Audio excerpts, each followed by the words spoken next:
ദശകം 92 കർമ്മമിശ്ര ഭക്തി.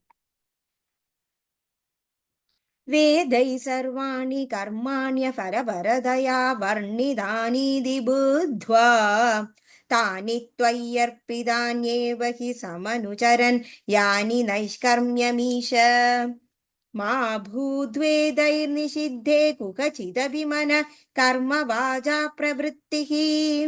ദുർവർജം ചേദവാപ്തം തദപി ഖലു ഭവതത്പയേ ചിത്പ്രകാശേ. യത്വന്യകർമ്മയോഗത്തവ ഭജനമയസ്തത്ര ചാഭീഷ്ടമൂർത്തിം ഹൃദ്യാം സത്വൈകരൂപാം ദൃശതി ഹൃദി മൃദി ക്വാപി വാ ഭാവയിത്വാ. പുഷ്പൈർഗന്ധൈർനിവേദ്യൈ അപി ച വിരചിതൈർശക്തയോ ഭക്തിപൂതൈഃ നിത്യം വർയാം സപര്യാം വിദദയി വിഭോ ത്വത്പ്രസാദം ഭജേയം. സ്ത്രീശൂദ്രാ ത്വത്കദാദി ശ്രവണ വിരഹിതാ ആസദാം തേ ദയാർഹ. ത്വത്പദാസന്നയാദാൻ ദ്വിജകുലജനുഷോഹം ദശോചാമ്യശാന്താൻ.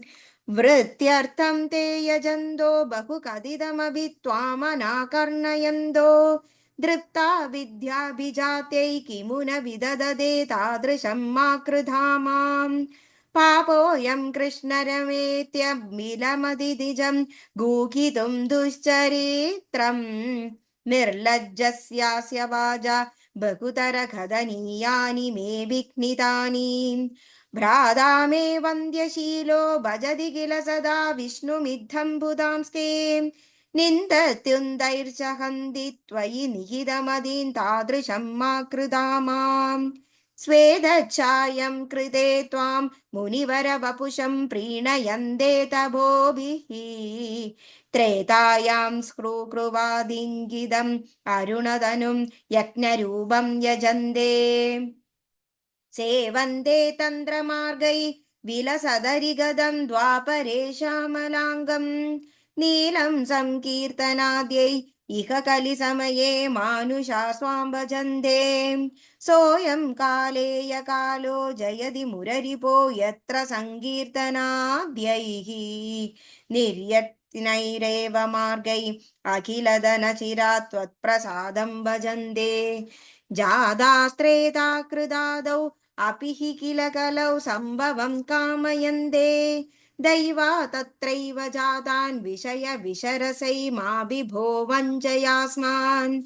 ഭക്താസ്താവത് കലൗ സ്യു ദ്രമിലഭുവി തതോ ഭൂരിശസ്തത്ര ചോചൈഃ. കാവേരീം താമ്രപർണീമനുകില കൃതമാലാം ച പുണ്യാം പ്രതീചിം.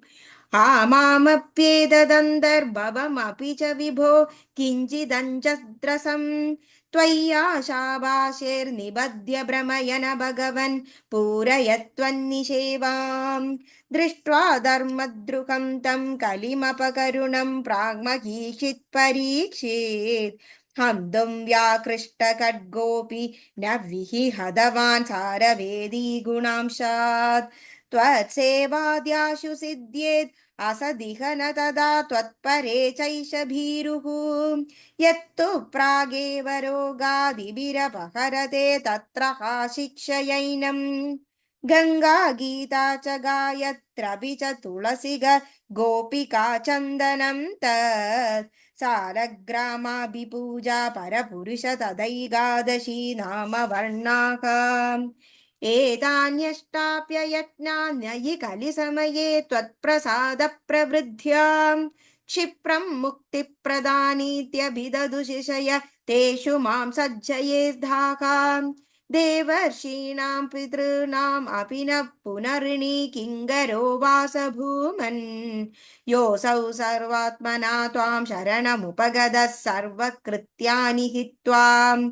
तस्योत्पन्नं विकर्माप्यखिलमपनुदस्त्येव चित्तस्थितस्त्वम्. तन्मे वारप्पो ददावान् भवनपुरवदेरुन्धि भक्तिं प्रणीयाकाम्. सर्वत्र गोविन्दनाम सङ्कीर्तनं गोविन्द गोविन्द. नारायण अखिल गुरु भगवन् नमस्ते.